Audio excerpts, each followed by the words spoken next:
అందరికీ నమస్కారం. అర్కపత్రం అంటే తెల్ల జిల్లేడు. ఈ అర్కపత్రంతో మనకందరికీ కీళ్ళ నొప్పులు పెద్ద సమస్య. ఇప్పుడు అందరికి మోకాలు నొప్పులు, నడుము నొప్పులు, మెడ నొప్పులు, మడం నొప్పులు, లేదా మోకాలు ఆచిపోయి నొప్పులు, మోకాలు అదిగిపోయి నొప్పులు, మోకాలు కీళ్ళ రీప్లేస్ చేద్దామని చెప్తారు.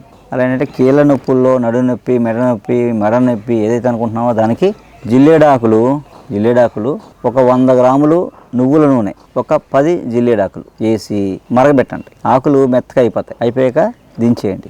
గోరువెచ్చగా ఉండగా ఈ ఆకులు తీసి ఎక్కడైతే మీకు వాపు నొప్పి ఉందో ఆ ప్రదేశంలో వేయండి. వేసి ఒక 5 నిమిషాల నుంచి తీసేయండి. తీస్తే అలా రోజు కొంతకాలం చేశారనుకోండి ఈ వాపు నొప్పి తగ్గిపోతాయి శాశ్వతంగా. అలా ఏంటంటే మీకు రోజు ఆకులు లేవనుకోండి, ఏం చేస్తారు, ఒక 1/2 కేజీ నువ్వుల నూనె, ఓ 25 ఆకులు జిల్లేడాకులు వేసి నెమ్మదిగా మరిగించి ఆకులు ఇలా ఒళ్ళిపోయాక ఆకులు తీసేసి ఆ ఆయిల్ చల్లార్చాక ఆయిల్ దాచుకొని అది గోరువెచ్చగా చేసి కొంచెం రాసుకోండి. అది మీకు సింపుల్ మెథడ్ అన్నమాట. ఈ ఆకులు పెట్టుకోవడం ఇబ్బంది అయితే మీకు దొరికితే ఆకులు డైరెక్ట్గా పెట్టుకోండి, లేదా ఆయిల్ తయారు చేసి ఉంచుకొని ఆయిల్ రాసుకోండి. ఈ నొప్పులు బాగా తగ్గుతాయి, వాపులు తగ్గుతాయి, కీళ్ళు అదిగిపోవడం ఆగుద్ది, వెన్నుపూస నొప్పులు తగ్గుతాయి, మెడ నొప్పులు తగ్గుతాయి.